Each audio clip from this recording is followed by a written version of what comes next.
Мен бул посту жазганымдын себеби Раим Атраимовду колдошу эмес, мен Орозайым Нараматовага жетет деген ойдо жазып жатам. Орозайым, сен ар бир прямой эфириңде чындыкты чыркыратып айтам дейсиң. Сага бир суроо, сен өзүң азаттыкка ишенесиңби? Кайдагы чындыкты айтасың? Ар бир эфириңдин 70% калп, факты жок сүйлөйсүң. Сен өзүң чымчыктай болгону менен тилиң анаконда экен. Сен шайтанды да алдап коет экенсиң. Кантип бетиң кызарбай калп туруп атасың билбейм, бирок тарыхта кара так менен калып кетпесең болгону. Сен Садыр Жапаровду колдогондорду дакансалар зектер деп атасың. Ошондо дакансалар сен айткандай зектер кыргыз эмеспи? Сен айтасың активистмин деп. Кандай активистсиң? Элди экиге бөлүп жарган активистсиңби? Эмне мынчалык бийликти каралайсың? Садыр Жапаров, Камчыбек Ташиев алар кыргыз эмеспи же кыргызга күйбөй өз кызыкчылыгын ойлоп атабы? Сен өзүң дагы көрүп билип турасың, Кыргызстан алдыга карай өсүп баратканын, кара ниеттик кылып атасың, арам оюң ишке ашпай калганынан колуңан келгенин баарын жасап атасың. Депутат боло албай калганыңа жаман өрттөнүп атсаң керек, ызылдаганыңа караганда. Бир нерсе эч качан унутпа, Аллах Таала айтат, кимде ким сабырдуу болсо мен ошол менен биргемин дейт. Сен активист болсоң ишиңе ийгилик, бирок чындыкты сүйлөгөн активист бол. Азаттык айтты, ал айтты, бул айтты дебей. Азаттыкты жакшы билебиз ким экенин. Сага далил катары айтып кетейин, Россия Азаттыкты 6-каналын чорныйга киргизди. Мага ишенбесең Кремль деген сайтка кирип окуп кой, сенин эч кандай акың да укуң да жок зектакасалар дегенге деп Элшат Ашурбаев өзүнүн Facebook баракчасына жазды. Эл чындыкты билсин. Урматтуу мекендештер, болгон сууну кошун өлкөлөргө кое берип жатып ушул акыбалга кептелди окшойт. Суу сактагычтарда суунун көлөмү төмөн. Улуттук энергия холдинг электр энергиясын бөлүштүрүү компанияларга кечинде жана эртең менен текшерүү иштерин жүргүзүү тапшырмасын берди. Бул тууралуу өз булактарына таянуу менен Тазабек жазып чыкты. Текшерүүнүн негизги максаты көчөдөгү жарнамалык такталарды, кафе, ресторан, мончо, сауна, парк, дүкөндөгү жарыктарды өчүрүү. Мындай тапшырма Түндүк электр, Чыгыш электр, Ош электр, Жалал Абад электр ачык акционердик коомуна жөнөтүлгөн. Буйрук Улуттук энергия холдинг ачык акционердик коомунун башкармалыгынын төрагасынын орун басары Замирбек Кожомамбетов 27 сентябрь күнү кол койгон. Бакиевдин тактыдан кетишинин бирден бир себеби электр энергиясынын түнкү малды өчүрүү эле. Өлкөдө өзүңүздөр билгендей кымбатчылык орун алууда. Чек ара маселеси эми мынтип чет кыйналып жаткан элди эки эсе кыйноо эмеспи деп Урмат Жайлообеков өзүнүн Facebook баракчасына жазды. Эл чындыкты билсин. $600 кычкач сатып алган Урус Сапар Исаков Садыр Жапаровдон кийин президент болом дейт. Акыркы кездердеги саясий окуялардан кийин качып кеткен качкын Сапар Исаковдун коомчулукка таркаткан билдирүүсү көпчүлүккө кызыкчылык деле жаратпай, талкууга деле алынбады. Исаков адилеттик болор менен өлкөгө кайтып келем деп Бабановго окшоп кыңкылдап да койду эле. Ал тургай азыркы бийликтердин шарапаты менен өлкөдө адилеттик орнойт деген үмүттө турганын жашырбаган эле. Өзү өкмөт башкарып, Атамбаев президенттик бийлик жүргүзүп турганда кандай адилетсиздиктер, куугунтуктар, соттордун акыйкатсыздыгы болгонун эскере алган жок. Тилекке каршы кызматта турганда ТЭЦтен долбоор эмнеге кыргыз элине каршы иштелген, эмнеге баасы асманда, бирок элге кымындай пайдасы болбоду? Азыр дагы эле ТЭЦтин маселеси чыгып жатат деген суроо жаралат. Ал эми олчогон карызды ким төлөйт? Атамбаев менен Исаковбу? Жок, эл төлөйт. Садыр Жапаровдон кийин президент болом деп акыры упай топтогонго аракет кылган Сапар Уру кызматта жүргөндө тарых музеи менен эң жакшы ишим болду деп мактанып жүрдү эле. Кандай жакшы иш экенин жыйынтыгын көрдүк. Эл үчүн, мамлекет үчүн эмес, жеке чөнтөк үчүн абдан пайдалуу иш болгон экен. Жыгач аттардын баасы асман чапчып, элдин жакасын карматканын эл унутпаса керек. Анан дагы менин кыпындай кара ишим жок деп айтып, жаш баш менен барып турган эле калпычылык жанын жегенди кандай капырай. Билесиздерби, мага кол салуу болгон, анан качып кеттим эле деген эле. Октябрь окуяларында бир эле Исаковго эмес, баары үчүн кооптуу, коркунучтуу болгон. Майып болгондордун жаны Исаковдун жанынчылык ширин эмеспи? Ал кезде кимди ким көрдү? Биржобайды тамбасты болуп жатпады беле? Исаков таза болсо, ак болсо таптакыр качмак эмес, башкалары деле качышкан жок.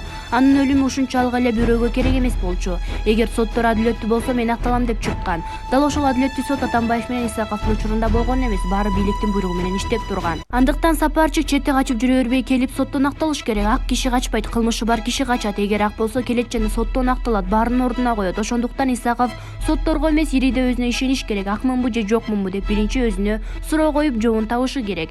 Сапар Исаковдун Илгиз Шаменовго окшогон былык багар тарапташтары Сапар президент деп аңкылдап жүргөнү эсибизде. Бийликте турганда бешиктен бели чыкпай жатып мамлекеттик казынага кол салып уруулукту катырга кылган Сапардын Шаменовго окшогон тарапташтары аман эле болсун. Баса Исаков Москва тарапка ары бери кыйшаңдап, Садыр Жапаровдон кийин президенттикке талапкерлигин сунушта умтулганын уктук. Айтор Москва тарап коррупционер экенин билгенби, сунушун четке каккандан кийин Европа тарапка багыт алган.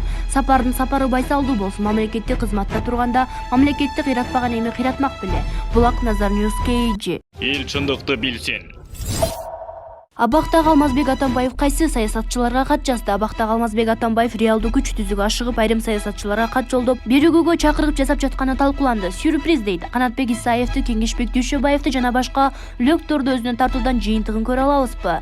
Сыягы биринчи чүйдүн тынчымаларын ынтымакка чакырып, андан соң башка аймактардын лидерлерин өтөбү? Айтор ушул жаатта бийликти түпөйүл ойго салган түйүндүн чечилбей турганын эмне дейбиз? Булак Азиянын гезити. Эл чындыкты билсин. Баянкулова, Мискенбаев, Атамбаев Садыр Жапаровга кандай гана кордуу көрсөткөнүн унутуп калдыңарбы? Бүгүн 2-октябрда экс-депутат Мээрбек Мискенбаев президент Садыр Жапаровга кайрылуу жасаган.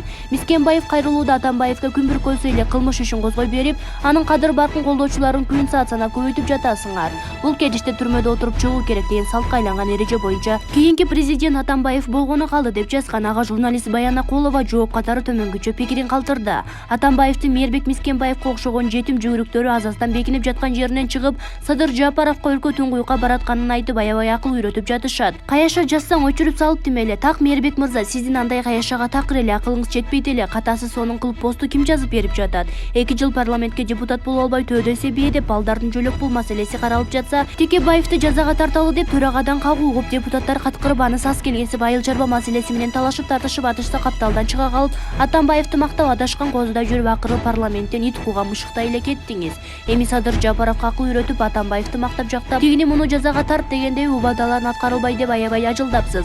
Силер берген СТПКга берген убаданын аткарылганы гана, өзүңөр эмне бейиштей өлкөнү өткөрүп бердиңер беле? Туш тараптан кошуналар менен кырылышып жата калса, Орто Азия боюнча эч ким каяш айтпаган Назарбаев менен ажылдашып, түрктөр менен мамиле солгундап, Кытайлар коколоп, карызды укмуштай чоң пайыз менен берип, бизди шылдыңдап, ошолордун баарын араң жөнгө салып бүткөндө бийлик алмашып кетти. Баш көтөрө албай жүрүп, эми тирилип калдыңарбы? Силер Жапаровдун убадаларын коюп өзүңөрдү карагылачы.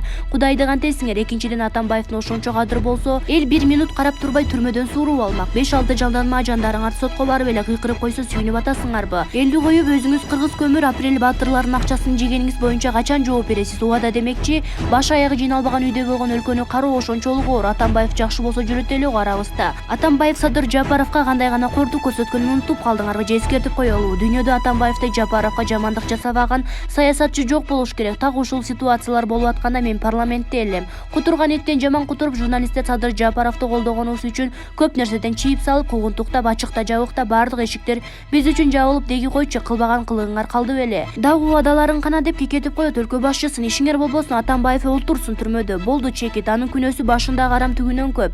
Кийинки президент Атамбаев болбойт эч качан, Кудай сактасын, деди журналист Баянкулова. Булак Назар Ньюс. Мына карагылачы, Садыр Жапаровго эмне болду?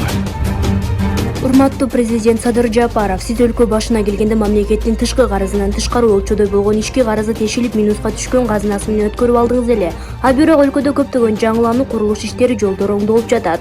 Бардык жыртык тешиктер бүтөлүп, мамлекеттик мекемелердин ремонт иштери активдүү жүрүп жатат. Каражатты кайдан алдыңыз? Мамлекеттик ипотека токтоп калды эле, бирок кайра каражат бөлүнүп ишке киришти. Ага каражатты кайдан таптыңыз? Мамлекеттик транспорттордо бир топ жаңырды. Ага каражатты кайдан алдыңыз? Кайбир мамлекеттик жөлөк пулдар, пенсия айлыктар көтөрүлдү. Акчаны кайдан таптыңыз? Балыкчы Барскон жолун сыйрып салып, кайра салып баштады. Ага каражатты кайдан алдыңыз? Негизи эле бардык болуп жаткан жаңылууларга каражат кайдан түшүп жатат? Чынында сиздин колуңузга биз тапшырган өлкөнүн кыска мөөнөттө мынчалык иш-чараларды, жаңыланууну баштамак түгүл, ошо тушта турган айлык акы менен жөлөк пул пенсияны да убагында берүүгө мүмкүнчүлүгү жок эле го. Кызык, тыштан очодой болгон карыз келген жок. Тескерисинче, Алмазбек Атамбаев Кытайдан ашап алган карыздардын үстөгү кошо мөөнөтүнөн мурда төгүлдү. Деги эле бардык ушул акчалар кайдан түшүп жатат деп сураган эч ким жок. Как будто президент бизге президент болгондон баштап ар күнү уктап турса эле жаздыгынын алдынан миллиондо сапырылып калып жаткандай. Деметесиңер го, ушунча акча кайдан түшөт эле? Ойлондуңарбы? Демек ошончо тытынып иштеп жатат да, деп Бактыгүл Иманбек кызы өзүнүн Facebook баракчасына жазды. Эл чындыкты билсин. Баткен Когаланынын катышуучулары митингге чыкты. 1999-2000 жылдардагы Баткен окуясынын катышуучулары 30-сентябрда өкмөт үйүнүн алдына митингге чыгышты. Аскердик укук коргоочу Анвар Сартаевдин айтымында, каршылык акциясынын катышуучулары Кыргызстандын бардык аймактарынан чогулган. Алар расмий макам берүүнү жана багуучусунан ажырагандар үчүн социалдык төлөмдөрдү 1000 сомдон 10 000 сомго чейин көбөйтүүнү талап кылышууда. Буга чейин АК пресс агенттигинде өткөн маалымат жыйында Баткен Когаланынын Республикалык ардагерлер кеңешинин өкүлдөрү 1999-2000 жылдардагы Баткен аймагында болгон куралдуу кол салууда террорчуларга каршы турган жигиттер учурда мамлекеттен колдоо албайт деп билдиришкен. Баткен окуясында 54 эр азамат каза тапкан. Куралдуу салгылаштын кесепетинен 21 адам майып болгон. Майып болгон жарандар учурда мамлекеттен 7000 сомдук жардам алса, көз жумган жигиттердин үй бүлөсүнө болгону 1000 сом берилет. Ардагерлер бул сумма абдан аз деп эсептешет. Ардагерлер белгилегенде учурда Баткен окуясынын катышуучуларын эске алган бир гана саамалык 26 октябрь Баткен коголанында каза тапкан жарандарды эскерүү күнү катары белгилейт. Ал эми көзү тирүү катышуучулар такыр унутта калды дешет ардагерлер. Булак Назар Ньюс KG. Эл чындыкты билсин. УКМК Равшан Жээнбековдун жардамчысынын үйүн тинтүүгө алды. УКМКнын кызматкерлери саясатчы Равшан Жээнбековдун жардамчысы Айсулуу Кудайбердиеваны суракка чакырып үйүн тинтүүгө алды. Бул тууралуу Азаттыкка Кудайбердиеванын адвокаты Нурбек Токтакунов кабарлады. Айсулуу Кудайбердиева саат 16:00 баштап УКМКда 2 сааттай суракка алынган. Окуя тууралуу Нурбек Токтакунов буларды билдирди. Башында бизди сүйлөшөбүз деп эле чакырды. Кирсек бизди тергөөчүгө алып кирип күбө катары сурайбыз деп баштады. Сурап баштаганда эле мен Айсулууну күбө катары эмес, шектүү катары сурап жатканын түшүндүм. Аны түшүнгөндө мен айттым, биз шектүү катары суралып жатсак анда суроолорго жооп бербейбиз деп. Күбө катары сурайбыз деп бирок барып үйүн тинтүүгө алып телефонун да алып койду. Үйдөн эч нерсе тапкан жок. Эмнени издеп жатышканын да түшүнгөн жокмун. Айсулуу азыр үйүндө. Азырынча Айсулуу Кудайбердиева эмненин негизинде сурак алынганы белгисиз. Кудайбердиева акыркы президенттик шайлоонун алдында андагы талапкер Равшан Жээнбековдун штабында иштеген. Ал социалдык тармактардын активдүү колдонуучусу. Булак Назар Ньюс KG. Эл чындыкты билсин.